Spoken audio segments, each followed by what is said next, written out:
Ya con fe. Los estudiantes del grupo 8 del curso de comunicación vamos a presentarles nuestro trabajo para la evaluación de la T2. Nuestros integrantes son Selene Silvia Perea, Xiomara Villavicencio Gaspar y Ariana Macías Toledo. El tema elegido para el presente trabajo es la legalización de la marihuana.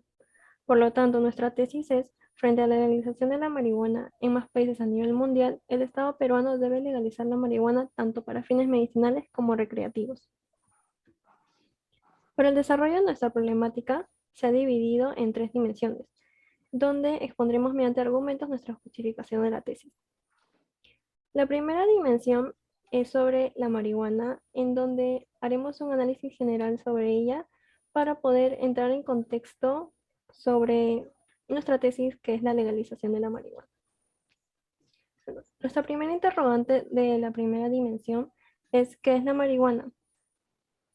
Como fuente a utilizar, eh, he utilizado el artículo La marihuana de una revista científica de la Academia Ciencias de México del año 2014, en donde los autores nos mencionan la marihuana o cannabis es una planta con propiedades psicoactivas que provoca una serie de cambios en múltiples sistemas neuroquímicos.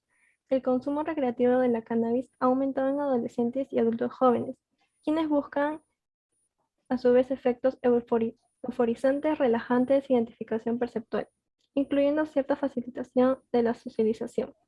En este contexto, y por ser considerada una droga blanda, su uso presenta una alta prevalencia. Luego, la siguiente interrogante es, ¿cuál es el efecto de la marihuana?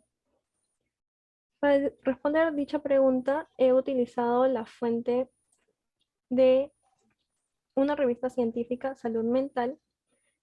El artículo es El cerebro, las drogas y los genes del año 2010.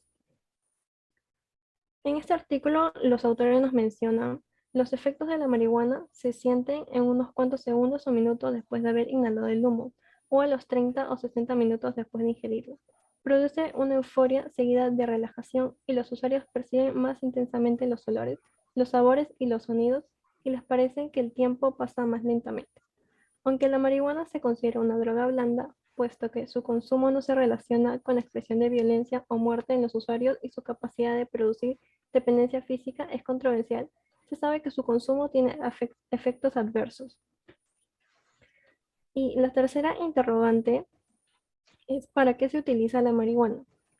También la fuente que vamos a utilizar para responder dicha pregunta es el artículo El uso medicinal de la marihuana de una revista científica Anestesia en México del año 2019.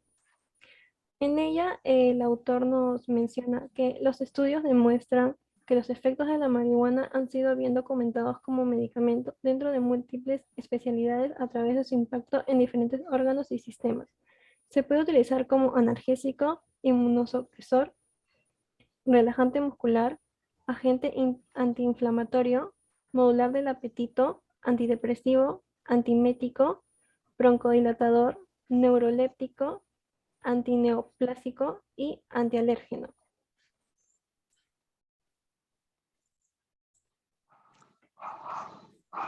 Bueno, seguimos con las siguientes interrogantes. ¿Por qué se debe legalizar? Esa interrogante la busqué en un sitio web.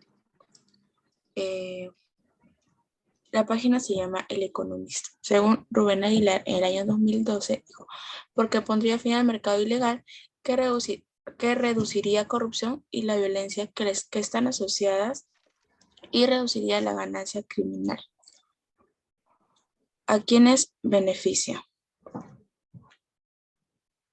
Esa interrogante la saqué también de un sitio web llamada Legalizar la marihuana para beneficios humanos y ecosistemáticos. La legalización del cultivo y el comercio de la marihuana en Costa Rica y el Centro Estatal sobre las Siembras reduciría el duro impacto ecológico. De estas, estarían medios de vida a grupos criminales, podrían apuntalar las raquíticas y minúsculas economías indígenas, desastidas por el Estado.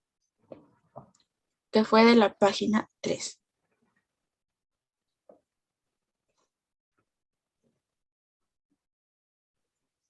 ¿Por qué aún no se legaliza?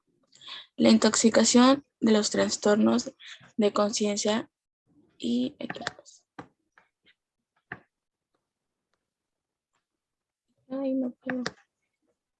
los trastornos de percepción, los ataques de pánico, las alucinaciones, la reducción de la capacidad para conducir y el aumento de riesgo de lesiones por accidentes de tránsito se han multiplicado por 2.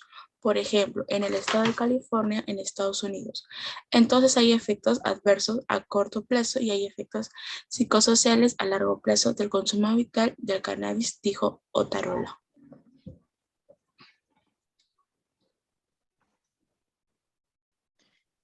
Ok, entonces para continuar con las interrogantes y resolviendo nuestro tema, nuestra tesis, en la dimensión 3 tenemos qué tipo de remedios ofrece. La respuesta a esta pregunta la encontré en un sitio web del Instituto Tecnólogo de Monterrey, donde en un programa de salud actual, María Fernanda Arboleda,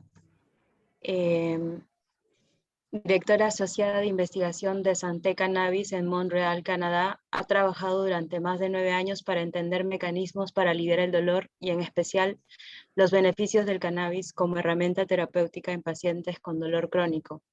Y ella expresa lo siguiente, que junto con el CBD, el THC es uno de los compuestos principales del cannabis y al ser el que se consume para fines lúdicos o recreativos es más controversial, sí, pero sin embargo, ella, María Fernanda Arboleda, hizo un llamado al público a dejar de satanizarlo. Cuando usamos cannabis para fines medicinales, sabemos que el THC a dosis muy bajas nos ayuda para el control del dolor crónico, que es el que más se ha estudiado en humanos. Además, agregó, es usado por médicos para promover el apetito en pacientes con cáncer y controlar los vómitos y náuseas provocados por las quimioterapias. En nuestra siguiente incógnita, ¿qué enfermedades trata? Presento la respuesta que encontré en la fuente de CNN en español, una página de noticias en Latinoamérica, donde Jan Christensen en el año 2016 publica un poco más de 10 enfermedades para las cuales la marihuana puede ser usada de forma medicinal. Por ejemplo, tenemos el VIH, el Alzheimer, el artritis, el asma, cáncer, dolor crónico. Con respecto al VIH, en un estudio en humanos de 10 fumadores de marihuana VIH positivos, los científicos hallaron que las personas que fumaban marihuana comieron mejor, dormían mejor y experimentaron un mejor estado de ánimo.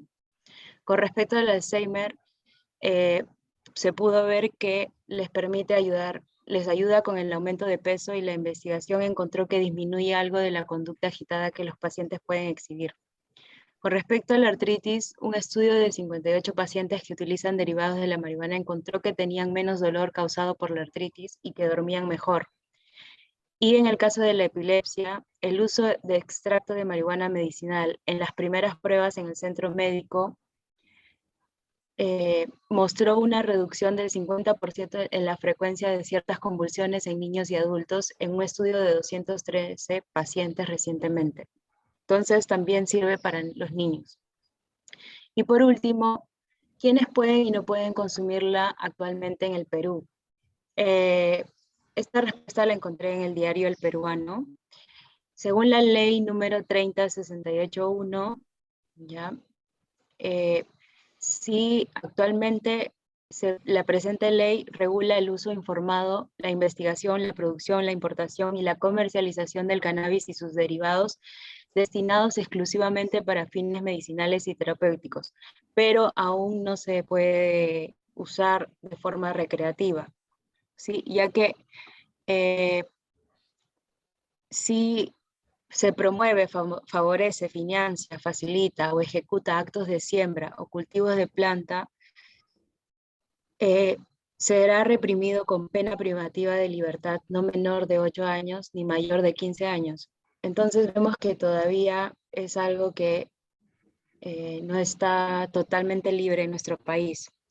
Pero si es que alguien tuviera, por ejemplo, en su posesión solo menos de 8 gramos de marihuana, no podría ir a la cárcel.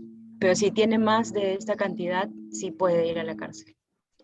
Entonces, por último, la conclusión, con la discusión jurídica sobre la legalización del cannabis en muchos países actualmente, es importante debatir los beneficios que podría tener en el Perú la legalización con base en argumentos científicos y en la experiencia de otros lugares del mundo donde se ha despenalizado exitosamente su uso recreativo y medicinal, para conseguir una situación similar también en nuestro país.